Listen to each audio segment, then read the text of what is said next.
Welcome to Bet on It NFL Week 12. If you missed our Thanksgiving edition, head over to our YouTube channel. Check those out. It is Wednesday, November 25th, so we're going to talk only Sunday games this week. So we're going to start off with the primetime game, but first, let's bring in two of my favorite guys.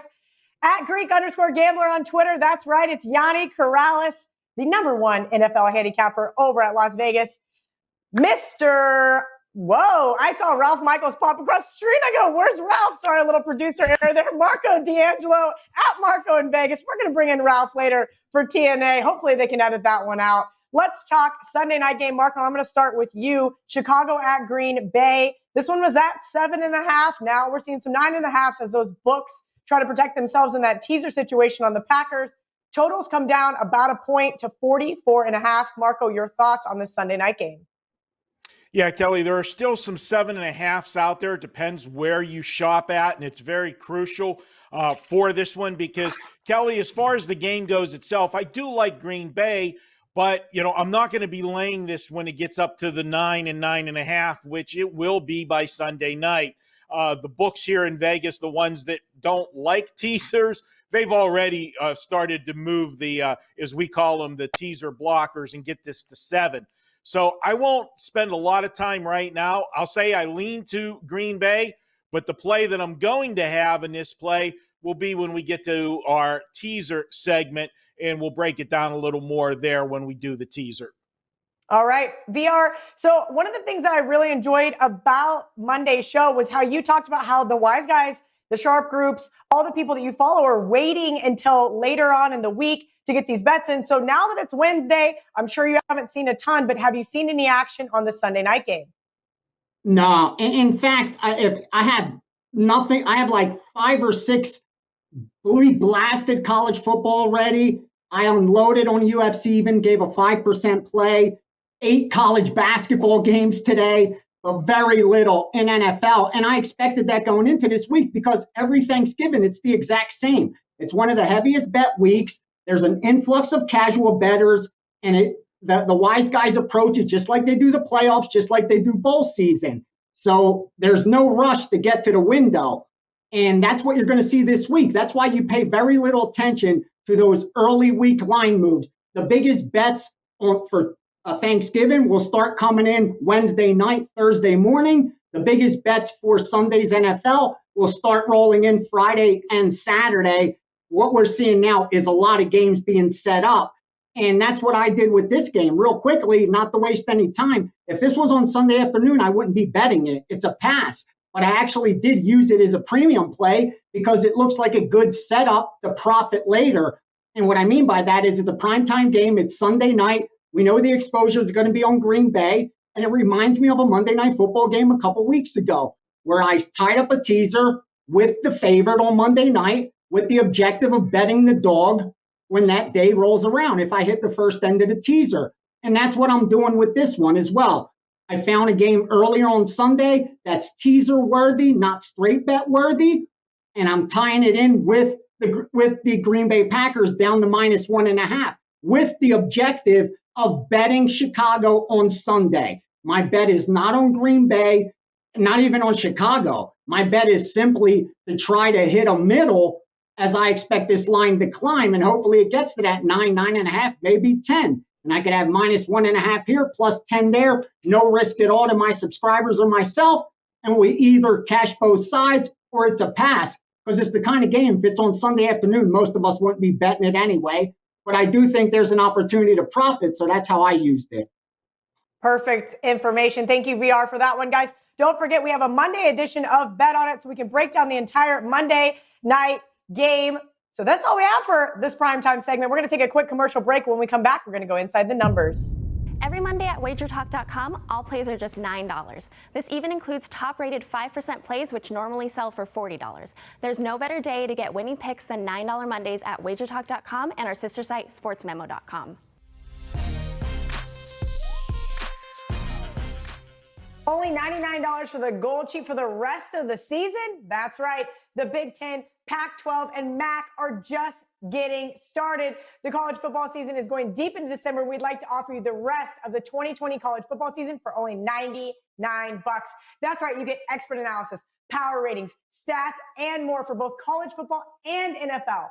This $99 special also includes all of the college football bowl games and takes you through the Super Bowl. Just go to www.goldsheet.com/WagerTalk and use the code CFB is back. Add on the Gold Sheet Extra and CKO for the best bang for your buck. Welcome back to Bet On It. Now it's time to go inside the Westgate look at headlines. If you're new to the show, the Westgate puts out a 12-day number, and we got to kind of decipher whether there's maybe an overreaction or whether the play is warranted. Marco, I'm going to start with you. The Raiders, off a nice cover, almost had a shot to beat the Kansas City Chiefs, are headed to Atlanta. They opened as a pick'em. Now all of a sudden they are a 3-point favorite on the road. Your thoughts? I'll tap the brakes. This is a total overreaction to one game. Obviously, the Raiders, you couldn't look any better than they looked in losing a game last week. I mean, they went toe-to-toe with Kansas City, start to finish, had an opportunity to win it at the end, couldn't connect. For this to go 3 points, no, I can't do that, Kelly, and I'm sure that when we get to later sections, this might have a reappearance on my card talking about this one. But a 3-point move off of one game, no, I can't do it. And I realize that Atlanta, compounded the problem by looking as bad as they did against the Saints. But anybody that followed the show last week knows the right side was to go against Atlanta in that situation. The old injured player theory came through. And now it's just an overreaction. All right, VR, Arizona at New England. New England off that ugly loss to the Patriots. The Patriots off that ugly loss to the Texans on Sunday. Arizona opened to pick them now, 2.5-point favorite. Is this a little bit of overreaction to what we saw on Sunday? This game worries me. I actually used it in my teaser because it just smells fishy. I saw a little bit of New England +3 taken, but not enough to make it look real to me. And that's why I actually did use this in a teaser, because I think the line's right where it should be, and adding those 6 extra points when the line's on point, when you know it's on point and you're getting 6 extra points, I do think then it's helpful. And that's why I use this. Plus it falls into that 3 and 7. But again, I think the line's, it's not really an overreaction because you got Seattle that beat Arizona. And that was a big game for them on Thursday night. And now you have Arizona had extra time to prepare for this. And let's not forget, they got the Rams up next. So, I mean, a lot of sharp bettors are talking about this may be a flat spot for Arizona. And I'm starting to worry this may be one of those sharp, square, dogs that get a bunch of New England money. And you might see some sharp money come in Sunday and get Arizona at a discount. That's what worries me, because I have when a +3 gets hit or a +7 gets hit, it's supposed to do a couple things in the betting market and across the screen. And this game didn't do that. And that makes me think there's something shady going on, and Arizona may be the side. But again, you'll see later I used New England for a reason. That makes me very, very apprehensive, VR, but we will see. Tennessee at Indianapolis. Indianapolis got it done for VR and I. They opened a 4.5-point favorite, now down to 3.5. Marco, your thoughts on this AFC South matchup? Yeah, this is a puzzling line move when you look at it, Kelly. Both teams are coming off of wins. So you got to put, a check mark in both for having good performances, because Indianapolis beat the Green Bay Packers and, the big name quarterback Aaron Rodgers, while Tennessee went on the road, won outright in overtime. Big revenge game for Baltimore. But, it was a spot where, at least the way I viewed it last week, I thought it was a bad spot for Baltimore, even though they had revenge. They had the Steelers on deck in 4 days, which now has been moved to Sunday because of the COVID issues. This is a spot where the line came down, and these two teams just met 2 weeks ago, and Indianapolis went in to Tennessee and laid a beating on Tennessee. So why do we see the line coming down here? This is one where I got to respect the move. And I think that it's not something that I can say off the top of my head looks justified, but it's one that has me looking at. And I don't know, maybe if Ace has done anything in his groups, but this is a move that really is puzzling, makes me think that sharp money is going to come in on Tennessee. It sure does look like that, Marco. All right, last but not least, Seattle at Philadelphia. Seattle opened a 3.5-point favorite, now a 5.5-point favorite. This is just an ugly game, VR. I don't need you to break down the game, but can you tell me why there's a two-point line move? Like I said, Philly's one of those teams that if they weren't in the NFC East, you'd probably be so far away from them. There's no reason to ever back them because coming into the season, no one expected them to be this bad. But because they're still alive in the NFC East, books have to deal with that. Like you're still motivated to show up. And then you look on the Seattle side, this is a defense that's right there with Jacksonville, Jets, and Dallas as far as points allowed. They've allowed 28.7 points per game. And when you do that, it's hard to give up a lot of points, and the back door always stays open. So this is one of those games where, again, is it justified? Is it warranted? I don't know. I just think what you're going to get is a ton of Seattle money. The books know that's coming in. And they're going to hope that Monday night the home dog comes through and gets the cover or wipes out all those money line parlays and teasers with an outright win.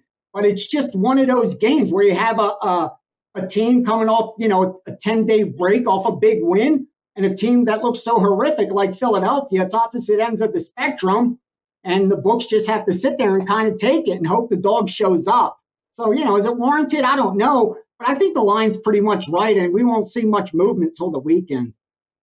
Very good point. If it gets to 6, I might consider the Eagles. All right, guys, my new favorite segment. Why? Because it's been one of our most profitable ones.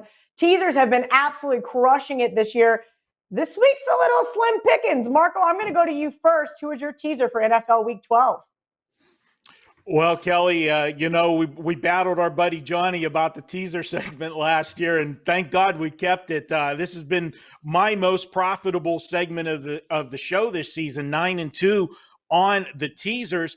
And let's keep it going. And this one is a pure plus EV situation. We start with the New England Patriots. They're getting 2.5. They're playing at home, and they are a good defensive team. So getting them up over the key numbers, we get all of the numbers, the 3, the 4, the 6, and the 7, teasing them to 8.5. That's an absolute no-brainer on that side of the teaser. Plus the fact this Arizona team, as good as that offense is, their defense just doesn't let them get separation in games.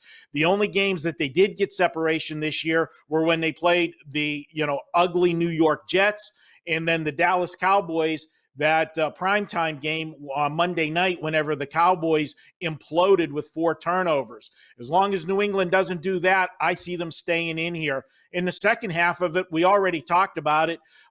Both Gianni and me have the Green Bay Packers. You got to grab it while it's at the 7.5, get it down to the 1.5, and then it sets you up for all kinds of possibilities later on in the week when this game goes up, because the money will come in on Green Bay. Trust me, single game, Sunday night, nobody's going to bet Chicago.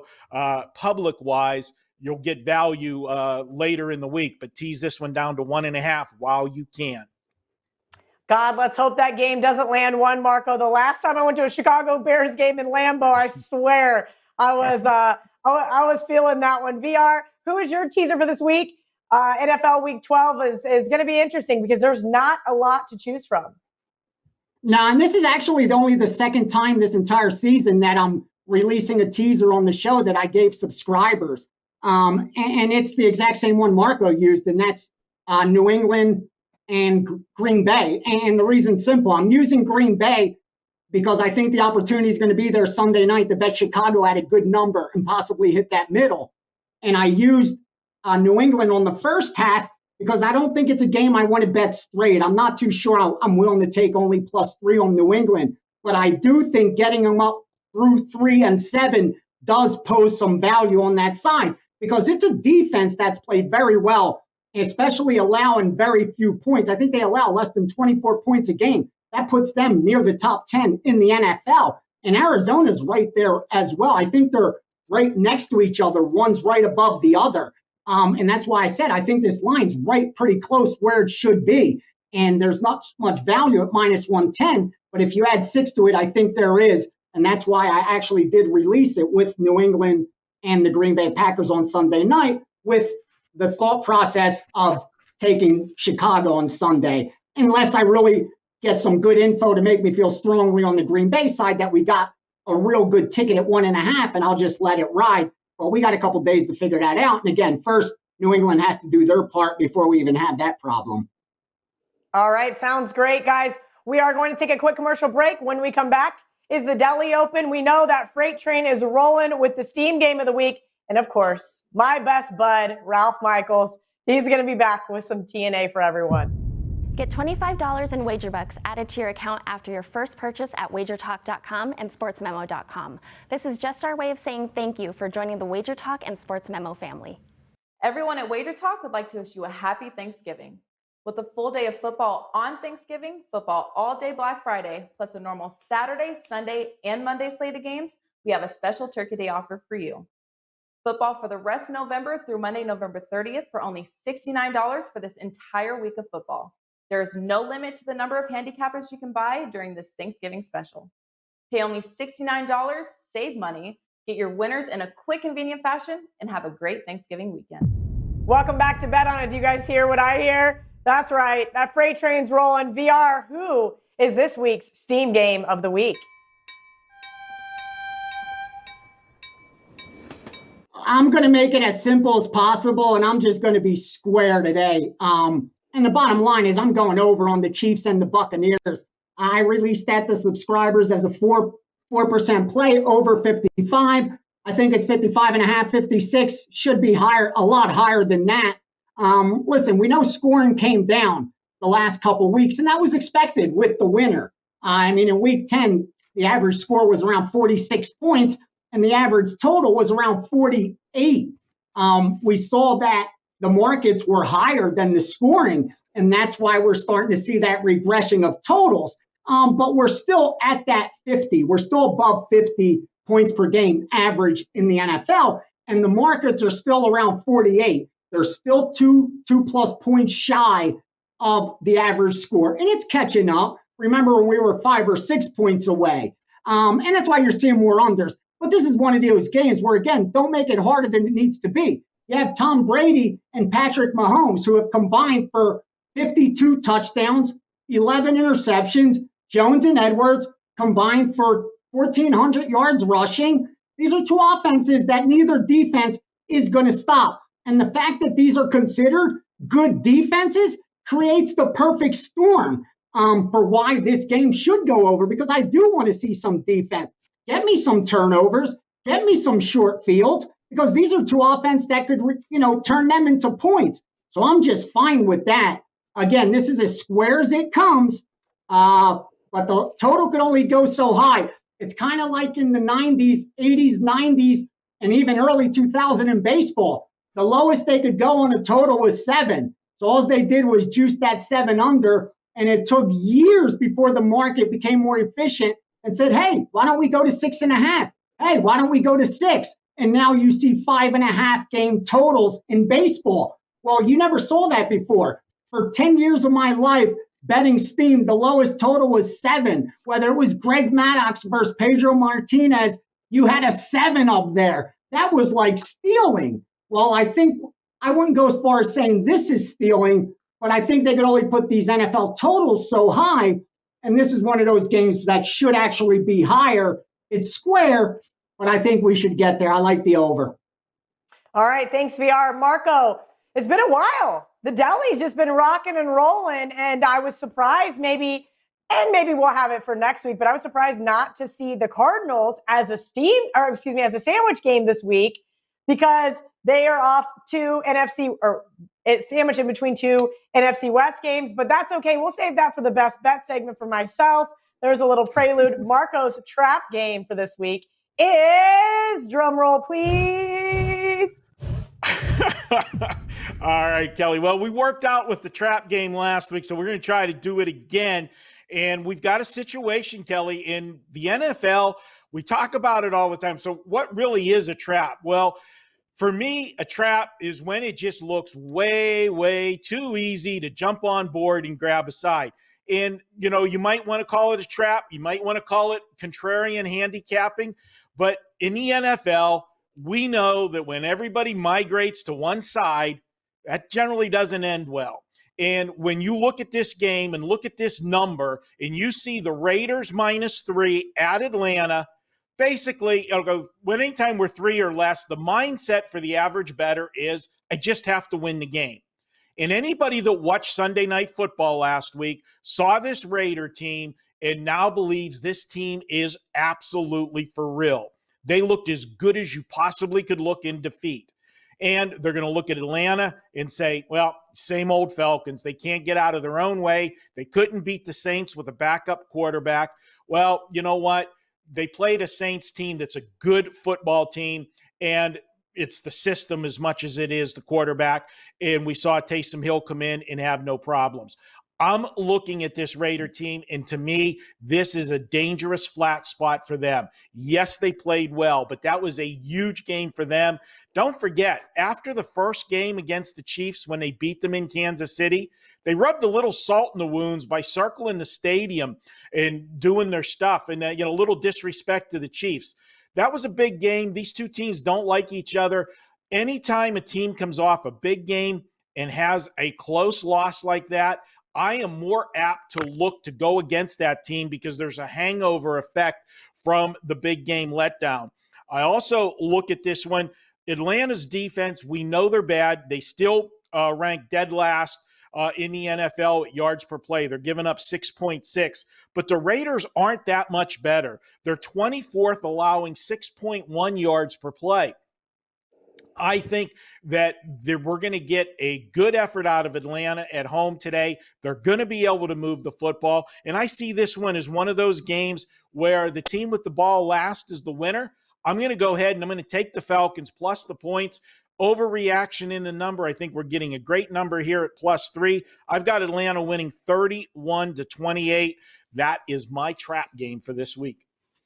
All right. I did see a tweet from Ralph Michaels regarding that game as well. Let's see if he brings it up with some TNA. Ralph, I know this is a NFL or football show, but college basketball started today. You cranked out a massive college basketball guide. Will you tell our viewers where they can get that as well as your college basketball promotion? Absolutely, Kel. It's really something that I made for myself that I started the season with. Put it in a format where people can read. Same information for every conference. Last year's returning starters, this year's returning starters, last year's finishes, this year's finishes. So just go to WagerTalk.com, go to the Ralph Michaels page, and you'll see it right there. No credit card needed. You do have to register if you want to download it. But then once you download it, it'll go into your box. You just click it, and you'll be able to get the guide. And I do want to mention this. College basketball season is normally $899. We've got an early bird for $699. I went down to $399, and the reason is this. Last year was my first losing college basketball season in 8 years. Not going to hide behind the fact. I tried some new things. They didn't work. I'm going back to what worked for me in the past. So I want everyone on board. So I did it as cheap as I could. The entire college basketball season, $399. You go to my site at WagerTalk, no coupon needed. On my homepage, you're going to see that 48-hour special. Please do take advantage. It's my season of vengeance. Trust me, I will work harder than ever to make sure last season is a distant, distant memory. And I'm already looking at my account. You're already 1-0 for today. I love it. I cannot wait for the entire slate. Maybe I won't have to work all day. No, that's whatever. I'm just going to keep checking my score app, and hopefully we keep cashing tickets. Ralph, what TNA do you have for us for this week's Bet on It? Well, Teddy brought this up on WagerTalk today, and I had to look it up because it was a wow number, Cal. Since 2004, Thanksgiving favorites are over 66% against the spread. A remarkable number when you think about it for that period of time. And when I ran the database to try to confirm Teddy's numbers, I couldn't quite run Thanksgiving Day. I could run Thursday and then weeks 12 and 13. So when I ran the info, I could straight up 40-6, and it was 68.6% against the spread. So keep that in mind. You would think the one day where the public is betting favorites left and right, in fact, the favorites have hit to an incredible degree. One more note for a Thanksgiving game. Kelly, how do NFL teams do off a shutout loss? Ooh, I guess it just depends on what NFL team. I think some do off do better than others. But this is interesting for the Lions because I put them in a teaser earlier in the week, and then they ticked to 3, and I thought, man, I've got a losing ticket already in my pocket, don't I? Well, we know when NFL teams are embarrassed, they are professionals. And listen to how much they bounce back. Going all the way back to 1989, NFL teams off a shutout loss have hit 58% against the spread. Since 2014, the last 27 NFL teams that have gotten shut out have cashed 20 games, failed to cover 5 with 2 pushes, and 80% against the spread, Mark. That's absolutely crazy, Ralph. Look, I still am hesitant about this Lions team. I think they have a lot of issues, but that is a great number, 80%. 80% for 5 years. So, again, when you read the snippets and you read players, they talk about being embarrassed after a shutout. It's nothing to be taken lightly. So, obviously they have bounced back. There is a caveat, though. Only one of those 27 games was on a Thursday with only 4 days rest, and it actually lost. It was one of the 5 losers. And when I went back all the way to 1989, that was a 58% clip. The teams that played with only 4-day rest after a shutout went 8-12 against the spread. So while it's a wow number, I wanted to dig deeper, and that Thursday short week is a concern for a team that did have that shutout. So the Giants, there's a lot of action on the Giants this week. And, is that the people thinking that the drop-off from Joe Burrow is over a touchdown and they're loading up on New York? Well, here's a system, and it's since 2001. You play on an away favorite of -3 or more. That is off a win, and they're off a bye. So we have a lot of systems that involve buys. So you have a team with positive momentum. They won before the bye. They're now the better team, clearly the better team as an away favorite of 3 or more. Those teams have gone 42-17, 71.2% against the spread. And let me also remind you, in the last 20 road games, the New York Giants are 17-3 against the spread. Who would have picked the Giants if I said to you, there's one team in the NFL that's hitting 85% against the spread on the road? I would have picked probably 16 teams, maybe 20 teams before I ever thought of the Giants to be in the mix. So the system says to play on the Giants. In theory, in the NFC East, that's as a dog, I like to play on them there, but not just in general. Yeah, again, most of those 20 games, though, they've been a dog. So this is a new role as a favorite. One that I may have mentioned a couple weeks ago, so if you watch every week, this may be a repeat, but it applies this week, and I think it's very relative. I lean with Indy over Tennessee, but this system says clearly slow your brakes on that a little bit. Teams that trailed by 11 or more at halftime and won. That's it. That's the system. You were down by 11 points or more and you won the game. So you had a huge second half comeback. You obviously played exceptionally well, or your opponent played exceptionally poor. Indy trailed Green Bay 28-14 last week at the halftime, and they ended up winning. Those teams are 19-45 against the spread, 29.7%. And here's one for you, Kel. Despite the average line being a favorite of 0.3 points, the teams are only 26-38 straight up. So you have a pick 'em where you should be 50-50. When you come back off that big halftime deficit, you win the game. It's been a negative straight up, and it's been a negative ATS. And then one more system. This is one that I've used numerous times this year, and it's simply this. A team off a straight-up and ATS win against a team off a straight-up and ATS loss, and the lines between the threes. So you're either +3 to -3. So one team won and covered, one team lost and failed to cover. Game is basically a pick 'em between the threes. The team that won and covered their last game has covered 74.6% of the time, going 37-14. That applies to Houston and Detroit as well. And when the team, like Detroit that lost, and like the team that Houston that won, if Houston is on the road, that has gone to become an 80% angle, going 27-7. So a couple Detroit angles. Let me just run down a couple quick. These are just team over-unders. The Detroit Lions, 10-0-1 over-under their last 11 games at home. The Rams, 1-12 over-under as a favorite.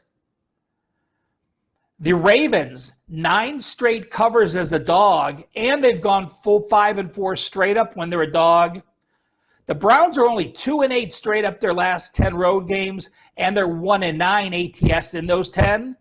And finally, in the Chargers and Bills game, Chargers with Herbert have now gone over 7 straight games. And the Bills, you might think of the Bills as an under team. Bills are 8-2 to the over. So the Chargers and Bills combined, 15-2 to the over in that situation this weekend. Good grief, Ralph, and all the information. I couldn't even get my notes taken fast enough. I'm going to have to ask for the cliff notes from Ralph on this one. Ralph, you have a wonderful Thanksgiving. I cannot wait to see you tomorrow. Hint, Ralph's not bringing Jell-O shots. That's good for my life on Friday. Thank you again to Ralph. Make sure you guys are giving him a follow at CalSportsLV for all of your trends and angle needs. It's not a secret how much free quality information WagerTalk, Sports Moma, and the Gold Sheet produce. And next up, we're giving out the WagerTalk College Basketball Guide. This might be the most informative collection of sports betting info we've ever produced. We're covering returning starters, offensive, defensive, and tempo rankings, recruiting rankings, head coaching info and background, and so much more. Even if you are the casual basketball fan, head over to the Ralph Michaels page and download this amazing guide for free. All right, it's everyone's favorite part of the show. That's right, barking dogs and best bets. Marco, I'm going to go to you first. Who is your barking dog for this week? All right, Kelly, we're going to go to scene of the crime for me last week. This team delivered in the trap game for me, and I'm going to come back with them this week, and we're going to look at the Tennessee Titans as they head into Indianapolis. Kelly, this fits one of my scenarios that I like in second meetings. I love, it doesn't matter what sport it is, college basketball, football. I love when you have teams play, each other twice a year, and I love looking forward to those second meetings because I have a lot of unique systems that I like to look at. One of them is when a team lost the first meeting at home and now they're a road underdog. Well, if you lost at home and now you're a dog on the road, well, you sure as heck should lose again. That's going to be what most people are going to look at. And then people are going to look at Indianapolis last week and see that they beat the Green Bay Packers and, Aaron Rodgers and company. Yeah, they did, and they went toe-to-toe with them. But, I know you guys both got wins on them, and we'll take them. But that game was a little bit tainted if you look in the stats, as Green Bay turned the football over 4 times in that game, including the one that led to the loss in overtime, set Indianapolis up for the game-winning field goal. I think Tennessee is a live dog in here. We know Phillip Rivers can implode at any time, and I'm looking for that to happen here. I like Tennessee in this one. First one was high scoring. That was a Thursday night game. I think this one might have a little role reversal, is because this is for first place in the division. Play it like a playoff game. Both teams coming off big wins last week. I'm going to take the points plus with Tennessee, and I look for them to pull out the outright upset, 24-20. We're calling it Tennessee with our barking dog. I like it, Marco. I'm with you. VR, who is your barking dog for this week? All right. If you go back to week 1, I said I'll end the suspense for you. And if you look at my teasers, my barking dog, my, what else do we do? Primetime game, my Thursday night, my Sunday night.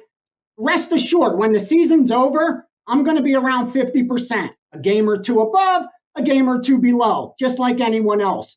And the reason for that is because those are picks. We're forced to give a pick, and more times than not, they're not bets I'm actually making. So those should be around 50%.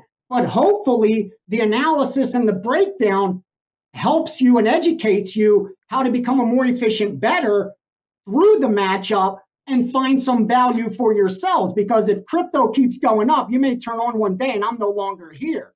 And you're going to have to, feed. You're going to have to feed yourself. So this is a dog that I haven't bet a dog yet this week in NFL. So again, I haven't released this as a play, but I think it serves as a great example for value. And by the end of the week, it may be a play. But if you look at best bets and Steam play, those I will stake my reputation that by the time the year ends, more times than not, I should be up ahead because those are bets more times than not throughout the year. Bottom line is this. Again, for this dog, who did I take? I took the Chargers. The Chargers. And here's why. Again, this is the reason. Remember last week how bad I talked on the Chargers? What business does this team have giving double digits to anyone? They've won 2 damn games. They shouldn't be favored by double digits against anyone. Well, guess what? This is where you want to back a team like this in the underdog role. It's a much different situation for them, and that's why they've been profitable in it. If you look at the Chargers, when they're getting more than a field goal, I think they've covered pretty much every single game. They didn't win those games outright, but they covered them. And this is the kind of team you want to back as an underdog. They're young enough that they're going to give you effort for 60 minutes, and that's going to keep the back door open, and they make enough mistakes that they're not going to win games, so they're always going to be getting more points than they should. And in the underdog role, I want to look at those kind of teams. And that's what the Chargers offer us here. Again, I talked so much shit on them last week, and it's the exact same football team, but it's a much different situation because the world I live in, I only look at laying 11 to win 10. That's how I look at football and all sports. So it may be the same team, but completely different this week. We're looking at them as underdogs. Take the Chargers plus 5.5. The 6 isn't there, unfortunately. But I think the line's a little bit too high. I think the Chargers are live in this game. All right. Thank you, guys. It is now time for everyone's favorite segment. That's right. It is time for best bets. I'm a little apprehensive here. VR made me nervous right in the opening segment, but I'm going to go first. I'm waiting for the graphic to go. There we go. All right. Okay, guys, look, bottom line, I thought Marco was going to use this in his sandwich game. I said, look, the Cardinals off that Thursday night game versus Seattle. They have the LA Rams, another divisional rival on deck. They just have to go beat the lowly Patriots, who were off a nice win over the Ravens and then fell flat on their face in Houston. I think the 2.5 is a little too much. I think that the Pats are great in a teaser spot. And I know how well Bill Belichick does with these mobile quarterbacks. I think he's going to be able to shut down Kyler Murray and the Arizona Cardinals. I think this is going to be a closer game. Again, I like the Pats a lot, plus 2.5. I like them even more in a teaser. But of course, I do think that they have a shot to win that game. So don't forget to sprinkle on the money line. Marco, who is your best bet for NFL Week 12? Well, Kelly, I'm going to go to your old flame, Coach Zimmer. We're going to go with Coach here, and I'm going to look for him to get it done. And I know people are going to say, am I high? What am I doing? Last week we were against them. We all had Dallas on the show, and we all got the win, got the outright money line.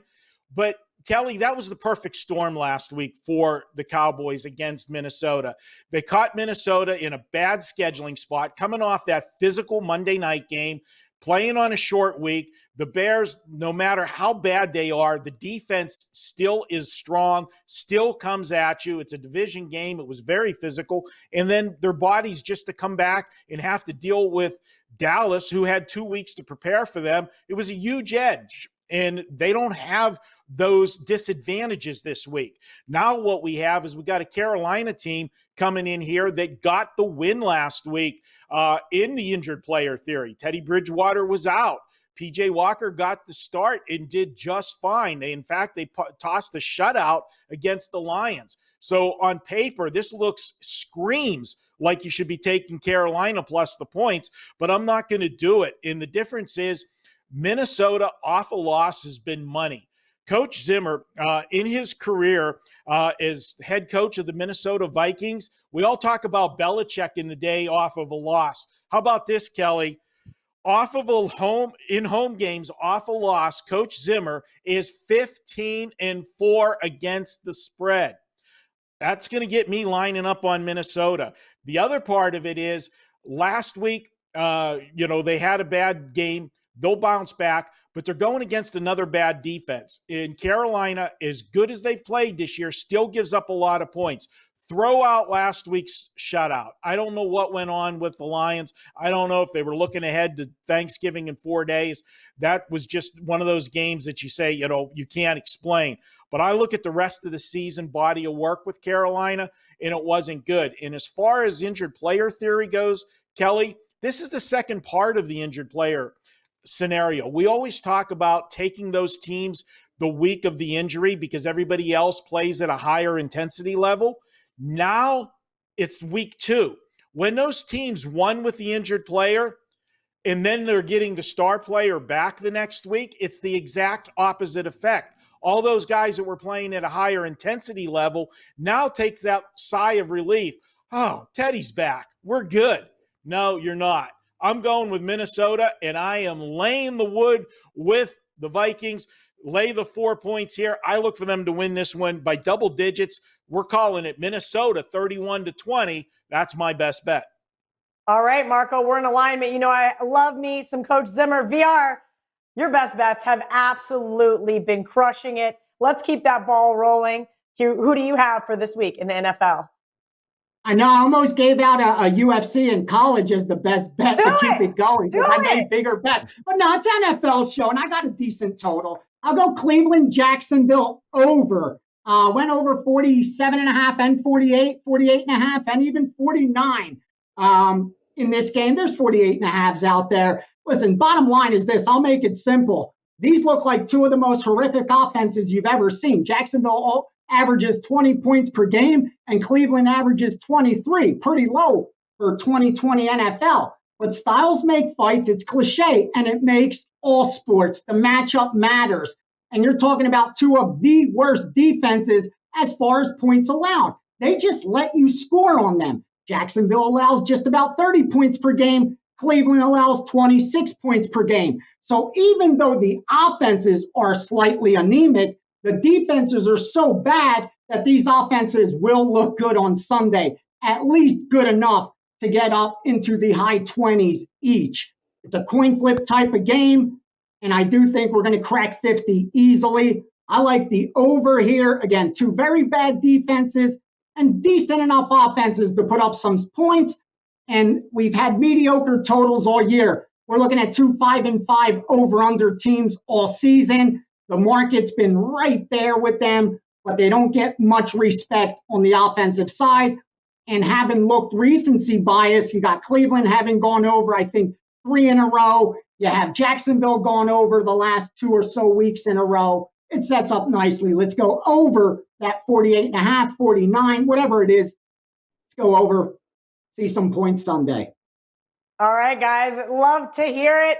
We're going to take a last commercial break. When we come back, we've got not our last commercial break. I take that back. We're going to take a commercial break and then talk about our college best bets and then our recap with our last commercial break. Sorry about that one.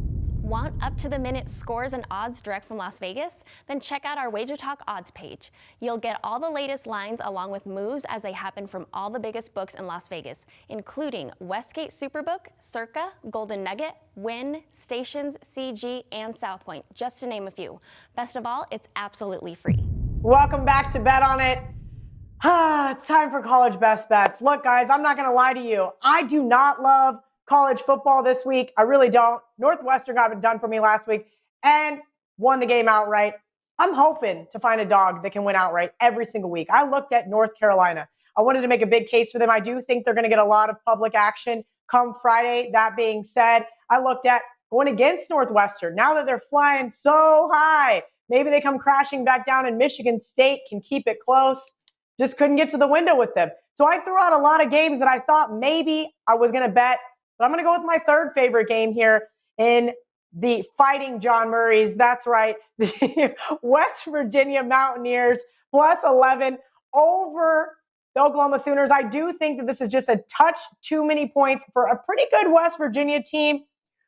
Oklahoma has looked better than they've looked all season. They had a really rough start, obviously losing several games right there, but now they've been 5-0 against the spread in their last 5 games. And I think they get brought back down to earth here by a pretty decent West Virginia team who is going to play some defense. I know those overs have been hitting a ton in these last 2 games, but I like this game to be a lot closer. So keep an eye on it there. West Virginia 5-0 straight up in their last 5 games at home. I think that they're worth a money line sprinkle. Marco, who is your best bet for this week in college?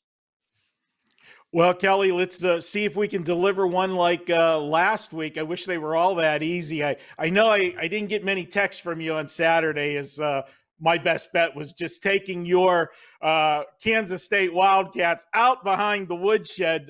What was it, 45-0? For our viewers, it was ugly. I didn't even watch a second of it. It was ugly. Yeah. Kelly just whipped me the finger. I just want everybody to know that. But this one, Kelly, I'm going to go with a total. And we've been looking at SMU. Their game was canceled last week due to COVID, but it wasn't because of them. It was the other team for the reason it was canceled. So they didn't miss any practices. Everything was business as usual other than not playing a game. East Carolina did play a game last week, and everybody's going to look at it. Don't be fooled by that defensive performance. That 28-3 score, they played Temple, and wow, has Temple fallen. Temple might be one of the worst teams in college football this year. I know there's some other teams out there that would claim to that title, Bowling Green, UMass, and those, but Temple's not that far behind. So I'm not excited about what they did defensively. What I am looking at, East Carolina, if you look at the 3 games before that, they allowed 34, 38, and 55 points. Well, this SMU team, their offense rolls.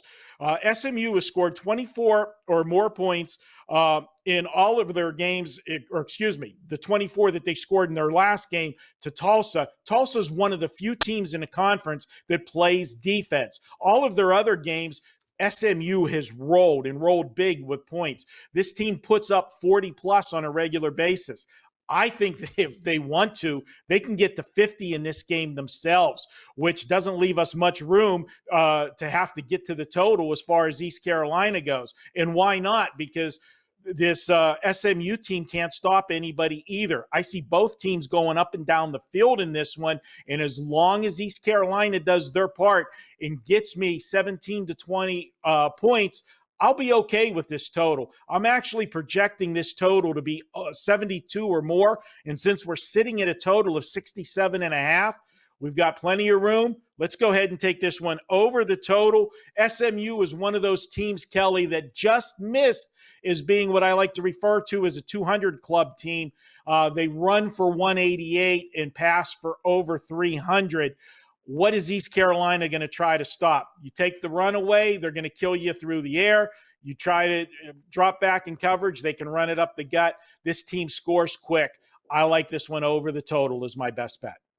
I feel like we have a ton of totals this week, but I am not complaining. We're going to mix things up. VR, who is your best bet for this week in the NFL? Yeah, I bet Kent +8. It's now 7.5. I think it's a good spot against Buffalo. They beat them last year, and that was the turnaround for them. They were sitting at 3-6 and losing that game, and then went on a run in the fourth quarter, and that was the beginning of Kent turning it around. I mean, Sean Lewis was in his second year, and the offense just took off, and they had a good close to the season, went on to beat Utah State in a bowl game, and picked up right where they left off with this young quarterback, Crum, who's legit. You've seen so far this season, his QBR is just off the charts. Will he do that against Buffalo? Probably not, but I think enough to stay in the game. I mean, Buffalo's been the team to beat for a while there now, and I know there's some revenge there, and I think that's why they put this line a little bit too high and got reprimanded for it. I still think there's enough value there. Kent State plus the 7 and a hook is my best bet in college. All right, now it's time for our last commercial break. And then when we get back, we're going to recap everything. So all of you, those of you who just scrolled to the end, this is your time to pay attention. A Black Friday sale is a once-a-year chance to buy something you want at the best price of the year. Save $1,000 and pay only $999. That's only $19.21 per week for 365 days of your favorite capper at WagerTalk or SportsMemo.com. Use coupon code BF999 at checkout when purchasing a one-year all-access pass. This offer does expire Friday, November 27th at 11:59 p.m., so do not miss your chance to save $1,000 off and lock in your favorite capper for the next 12 months. All right, let's recap NFL Week 12. We've only got one primetime game since we've done the Thanksgiving games on a separate show. That's the Packers versus the Bears. Marco and VR both say, hey, if you can get Green Bay at 7.5, put them in a teaser. Marco leans towards Green Bay here with 7.5.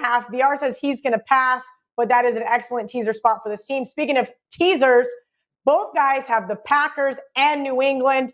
I'm happy to hear that because I have that teaser as well. I also do have a teaser with New England plus the football team for Thanksgiving if you guys are watching this one a little early. Let's head over to the Steam game of the week. VR says we are not too late to the party with the Chiefs Bucks over. He went over 55.5.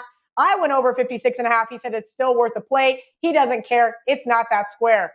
Marco, deli's closed, but we have a trap game. That's Atlanta +3 at home. Raiders flying sky high after keeping it close with the Chiefs. They come back down to earth. Don't forget, put a little bit on that Atlanta money line. Now we're going to move on to the barking dogs. We've got the Tennessee Titans barking on the road at Indianapolis and the Chargers barking on the road at the Bills. I've already alluded to my best bet on several occasions. That's right. I'm taking the Patriots +2, +2.5 on the money line and in a teaser. Every way you can put it. Marco says the Minnesota Vikings have a bounce back this week. Why? Coach Zimmer off a home loss is absolute and utter money. And VR said, don't pay attention to what we've seen recently. The Browns and the Jaguars are going over that 49. As far as college football goes, I'm taking the Fighting John Murray's +11 and a little sprinkle on that money line at home. Marco chose a total SMU and East Carolina over 67.5. I have no idea how he came up with this one, but I like those under the radar type games. Speaking of under the radar, VR went with Kent State +7.5. He got 8, but he says it's still worth a play at 7.5 over Buffalo. Hope everyone has an amazing Thanksgiving. From all of us here at Bet On It, myself, Marco, and VR. We'll see you guys Monday night for our Monday Night Football edition. Have a great week. Kelly, don't, nope, not yet. You can't leave yet. We have to wish you a happy birthday. It is Kelly's birthday, and I believe she's 29, correct?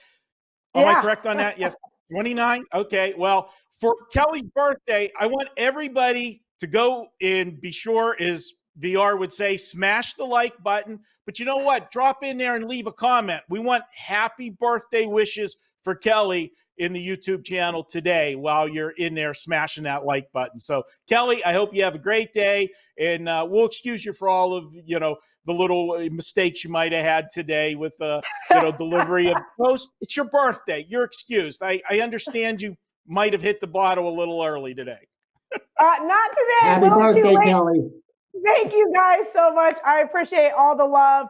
Thank you guys again for hanging out with us, and let's have a profitable weekend. That's all I can ask for as a birthday present.